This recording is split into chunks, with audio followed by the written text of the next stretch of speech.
So I want to do something new that I hope to start making regular after, depending on whether I really enjoy doing it or not. But I thought it would be fun to start something that's like a question and answer session. And hopefully maybe someday when it really builds to be big, do like a live TV show every week on Blog TV or something, because the amount of questions that I get, holy mother of everything, it's like 20 to 70 messages a day on just always on weight loss, and a lot of them are the same questions over and over and over. So I'd love to start, asking some of the really great ones publicly and then responding to them, and then be able to direct new people who've just discovered my channel or whatever to these videos. So let's start out, and we'll see how far we can get. Really great question that I would love to address is from Lola. Do you ever feel like your plan is not working for you? I'm just wondering if you try new things to eat, or do you feel confident in your current plan? I always want to abandon my plan and eat something different, work out harder, etc., and then of course I end up doing nothing. I would really like to hear you address this struggle, just hear your thoughts on it. Lola, your question is probably the most common question I ever get, outside of how tall are you and what is your plan. The question of, is your plan working? Do you ever feel like you need to switch? My plan is working when I do it right. I think that's the strongest and most important point of the whole thing. The plan works, there's no doubt. It's just when I have the self-control and willpower and ability to do it correctly. So, that being said, I feel confident in my plan, but I definitely know that it takes a lot of work to do it right.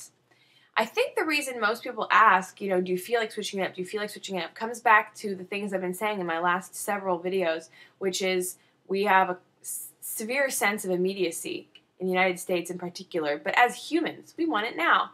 Patience is really key, and I think a lot of us lack it, especially if we haven't had reason to develop good patience. We want results now, and we want them to be big and important and visible and tangible results. And it's very hard to sit back and recognize that a 0.2 loss every week will eventually add up, or a 0.5 loss, or a 1 or 2 pound loss each week will add up. There's no reason you need to lose 20 to 30 pounds in the next 2 weeks. Sometimes I do feel discouraged, but it's never regarding the plan. I know the plan works. It's regarding my attitude and my ability to execute the plan that I get frustrated with, because it is difficult to eat within your calories every day. My video on weight loss losers this week talks all about calories and why they're important, how they work in the body, and how they fluctuate when you exercise and when you don't, and how all of that is relevant to weight loss. So if you really want information on that, check out Weight Loss Losers today. I don't ever feel a need to change plans. I have tried so many plans, and the truth is that none of the crazy ones work. The ones that work are the ones that limit your calories and up your calorie expenditure, period. So whether you're calorie counting, doing Weight Watchers, doing Jenny Craig, doing Paul McKenna, doing Nutrisystems, Amari Weight Loss, doing any of the pre-formatted programs where your food is monitored or controlled somehow, it's all calorie restriction and extra calorie expenditure, meaning exercise. That's all it is, and I know it works, and I never lose faith in that. My encouragement to you is, if you find yourself wavering on the plan, not sure if it works, really examine what you're doing, because it's so easy to mindlessly build up extra calories during the day or slack off during exercise.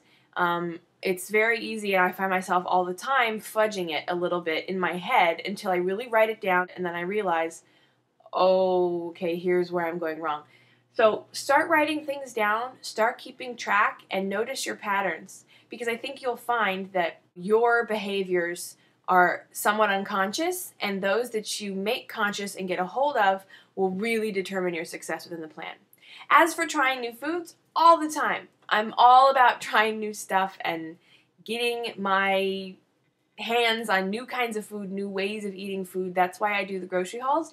And I'm so thrilled, because it used to be that I was just doing grocery hauls, but now a bunch of people have taken up doing grocery hauls, and I love it. Sorry, Al. I love every minute of every grocery haul because it always gives me new ideas, new plans. In fact, I YouTube search grocery haul because a lot of people don't let me know that they follow me and are doing grocery hauls, and I don't have time to track everybody down. So I often search in YouTube grocery haul and just find all the ones that aren't mine and watch them when I need ideas before I go grocery shopping. And also, that's why I love channels that do cooking videos and things, because it gives me new ways to play within the calorie limits, which I'm always going to have. So I hope that helps. I hope it just kind of got all of our minds thinking about how our behaviors and our processes really are what influence our weight loss. It is not the plan. If the plan is a good one, it does work. It is our behavior within the plan that determines our success. And the Weight Loss Losers video today is all about calories, so check it out. From Logos87X, she was speaking, or he, was speaking about running and said, I'm an infrequent smoker, but I pretty much stopped altogether. Rock on. It is really hard for me to jog. My chest burns and I don't feel energized or able to go very far. I have been doing the elliptical, but I've also been going out to power walk/jog to try and get myself where I can jog without trouble. Did you find that training yourself to jog/run was this difficult? How long did it take you to be able to jog a good distance? That is such a great question. Let's see. Let's address a few things first. If you're still smoking somewhat, or if you've just quit, it's going to be a while before your lungs really change and adapt to not having smoke in them. So it took me, just to address the smoking part, it took me 4 to 5 months post-smoking to really feel like things had changed from quitting. So give yourself some time to really heal without smoking at all if you can manage to quit entirely, because it's a drastic change once you really start to feel it. Second of all, I'm so there with you on the having difficulty running. When I started running, it was May 2008 when I started YouTube. And I found it incredibly difficult to run, particularly on the treadmill, which is where I ended up doing most of my running. Running on the ground, I find I can go further without exhaustion. But on the treadmill, I could run for like 30 seconds, and then I could not go any further. I would like die. So it was a very long process of slowly building up the amount of time I could run and then walking in between. Basically, I would run as long as I could stand it and then walk for a short period of time until I caught my breath, and then I would run again until I couldn't stand it and then walk. And I did that. I made myself a goal of being on the treadmill for a minimum of 15 minutes, and then I did the rest of my workout on the elliptical or on the stationary bike. This is incredibly similar to the Couch to 5K plan. If you've never heard of that, it's a book called Couch to 5K, and it basically means you could be completely sedentary and start this program and be able to run a 5K by the end of the program, no matter how many times you have to repeat weeks because they're too difficult for you or whatever. So I've never done the Couch to 5K program, but basically how I started running was the same system as he implements, which is run for a set period of time. You're going to be alternating running and walking and continually build up your ability to run longer. As far as the whole energy / feeling lethargic thing goes, I would really recommend that you eat the right things before you exercise and drink your water. It is phenomenal how much a proper blend of carbs and proteins before you run and a bunch of water can change your workout. I mean, it's just absolutely phenomenal. I'm not the best one to recommend that stuff, but I'm sure that there's someone out there who can. I generally eat, before I go running, I have a little bit of rice, like maybe an hour to a half an hour beforehand, good complex carb brown rice with some veggies. And then about a half an hour before I go running, I have like 20 ounces of water and a bunch of almonds and string cheese.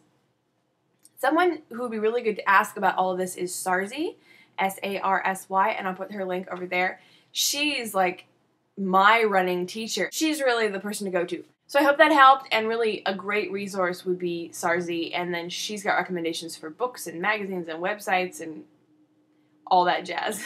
But I do recommend, if you're looking for a structure to start running with, check out the Couch to 5K program, and I'll put a link to the book on Amazon in the sidebar as well.